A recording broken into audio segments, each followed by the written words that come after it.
साहिर साहब, आज हमारे पास दो टॉपिक्स हैं। एक तो पाकिस्तान में जो एक ऐसी अफरा तफरी है और जो कुछ अब तक हो चुका है वो, तो उस पहाड़ जैसे टॉपिक पे हम बाद में आते हैं। पहले एक हमारे हमसाया मुल्क से बड़ा अच्छा टॉपिक है सर। वो ये है कि हमने देखा कि जब भारत के प्राइम मिनिस्टर उन्होंने एक दौरा किया कई कंट्री का तो ऑस्ट्रेलिया पहुंचने पर उनकी एक डील सामने आ रही है जो कि माइग्रेशन डील के नाम से अभी तक मैंने उसको पढ़ा है।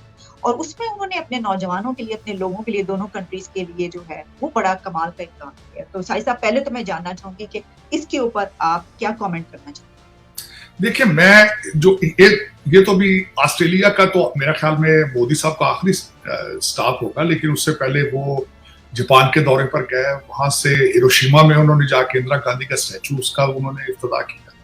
उसके बाद वो पैसिफिक के दौरे पे गए जो कि बहुत इंपॉर्टेंट था। इसको भी उसका भी जिक्र करना चाहिए, और बिलखसूस इस तनाजर के साथ कि वहां उनको जो रिसेप्शन मिली है जेम्स मुरापे की वजह से वहां से, और जो फिजी ने और पापुआ गिनी ने जो उनको हाईएस्ट सिविलियन अवार्ड दिया है, मेरा ख्याल है वो भी उसको भी डिस्कस करना चाहिए। और उसका फायदा ये है, जो मैं समझता हूं जो गेन किया है भारत ने वहां से, कि इन्फ्लुएंस गेन किया है, मजीद उनको तकवीयत मिली है अपने रिलेशनशिप मजीद स्ट्रॉन्ग करने में अमेरिका और वेस्टर्न जो दूसरे यूरोपियन कंट्रीज है।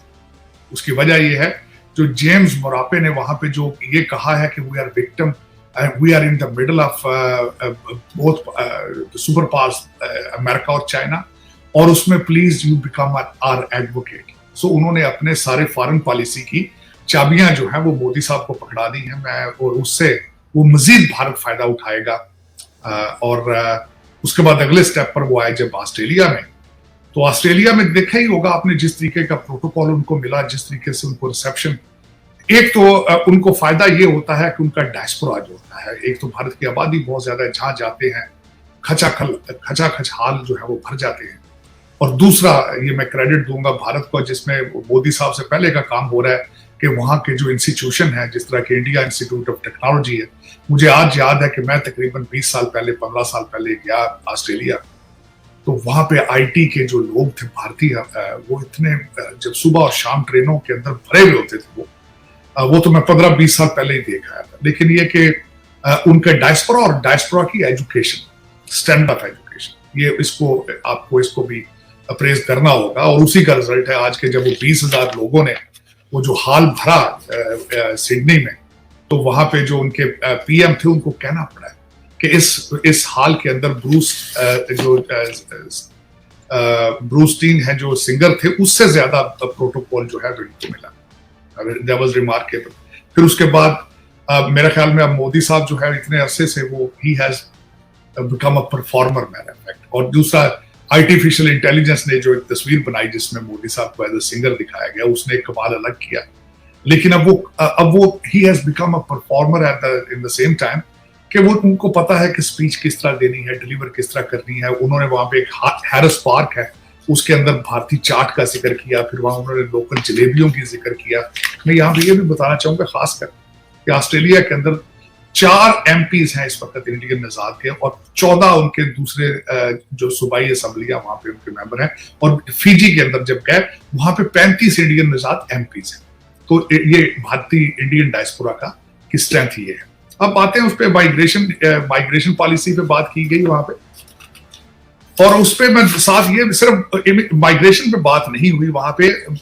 जो प्राइम मिनिस्टर एंथनी हैं, उन्होंने बल्कि वहां पे इस वक्त ग्रीन हाइड्रोजन पे भी बात उन्होंने की, जो कि रिन्यूएबल एनर्जी बड़ी इंपॉर्टेंट है। फिर माइनिंग के ऊपर भी बात हुई है, और क्वाड के बारे में भी बात हुई है। हालांकि क्वाड की मीटिंग जो थी, एक सेटअप, उस बाइडन साहब को अपना ट्रिप शॉर्ट करके डेट सीलिंग की वजह से वापस आना पड़ा। उन्होंने जो बात की, उन्होंने कहा कि हमारा स्टूडेंट और बिजनेस ट्रैवल, इसके लिए उन्होंने अपना, जिसके आप एग्रीमेंट की बात कर रही हैं माइग्रेशन की, इस वक्त जो ऑस्ट्रेलिया की आबादी के 3% जो है हिस्सा, वो भारतीय निजात लोग हैं। और यहाँ ये बताना चाहूंगा कि जब स्टूडेंट वहां जाते हैं, अल्टीमेटली वो वहां पढ़ते हैं, और उसके बाद उनके पास ऑप्शन होता है ताकि वो वहीं रह सकें और वहां पे आइदर वो सिटीजनशिप ले सकें या वहां पे वो जॉबें ले सकें। तो एक दरवाजा ऐसा उन्होंने खोला है वहां पे, जिसका भारत का आने वाले दिनों में डायस्पोरा मजीद स्ट्रॉन्ग होगा। तो मैं ये समझता हूँ कि सारा ओवरऑल अगर ट्रिप देखा जाए तो वेरी सक्सेसफुल ट्रिप। कहाँ G7, कहाँ G20, कहाँ मेरा मकसद है शंघाई कॉपरेशन। और ये सारी चीजें देखी जाए अगर, तो Bharat is going take, Modi sahab और doctor Jaishankar is taking Bharat to the next level, of course to become a regional power, और they are leading the region, they are leading. उसमें कई चीजें अब नई, ग्लोबल साउथ एक लफ्ज बन चुका है। उसके बाद देखा जाए तो इंडो पैसिफिक लफ्ज एक बन चुका है। तो ये सारी चीजों का देखा जाए तो सेंटर जो है वो भारत ही बन रहा है हमारे। इस वक्त उनको जिस तरीके से अमेरिका अपनी फॉरेन पॉलिसी का हिस्सा बना चुका है, जिस तरीके से यूरोपियन यूनियन, फिर देखें उन्होंने बैलेंस करते हैं हमेशा इसी ट्रिप के दौरान। ना सिर्फ वो उन्होंने उन्होंने यूक्रेन के जो प्रेसिडेंट यूनाइट्स की उससे भी मीटिंग की, और मैं समझता हूं कि they have the best foreign policy right now, कि रशिया से तेल भी लेना और साथ यूक्रेन के प्रेसिडेंट यूलास्की से भी मिलना, उस रशिया के साथ भी रिलेशनशिप रखना, साथ क्वाड का हिस्सा जिसका भारत है, जापान है, ऑस्ट्रेलिया और अमेरिका है, साथ उसको भी बैलेंस करना। मैं समझता हूँ it's a wonderful, they are doing the a wonderful job.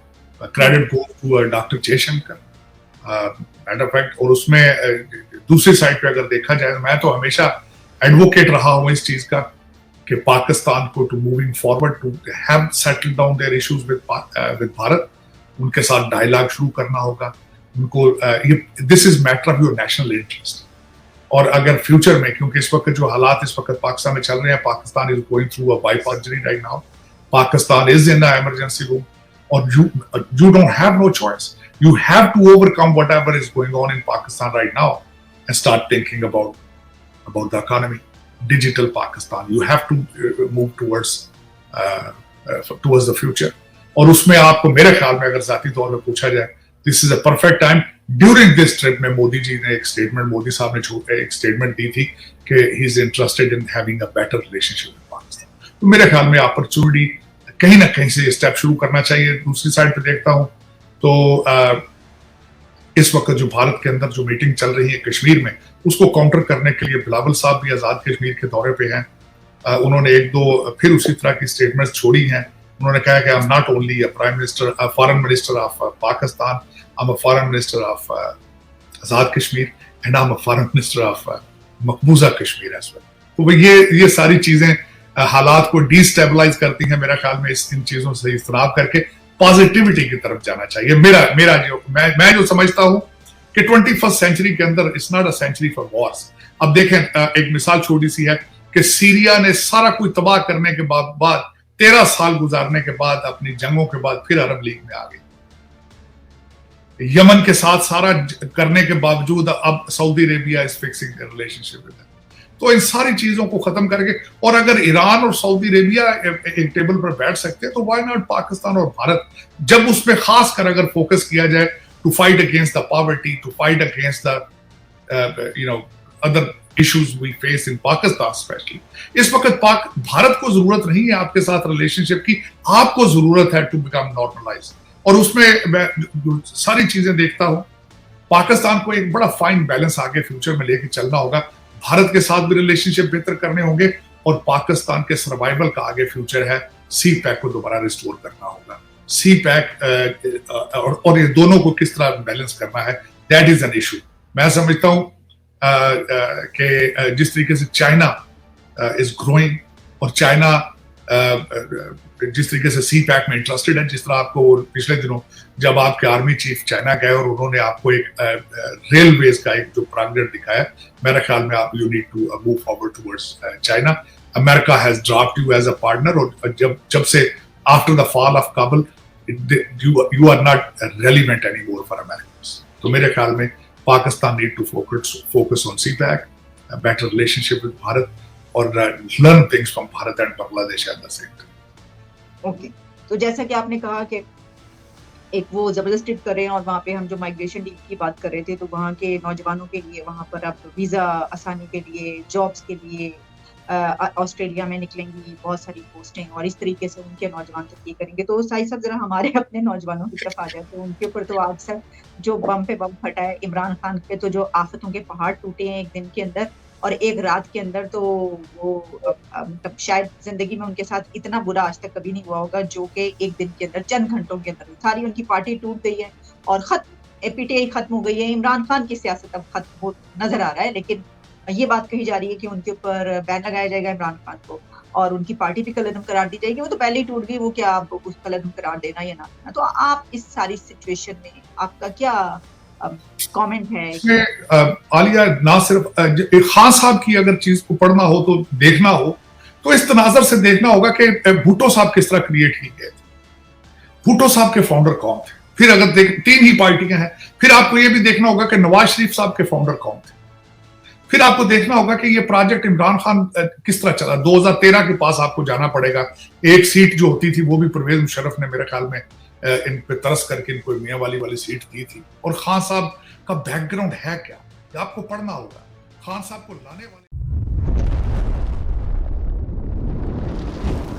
Eklavya news India, अंतर्राष्ट्रीय खबरों का मंच।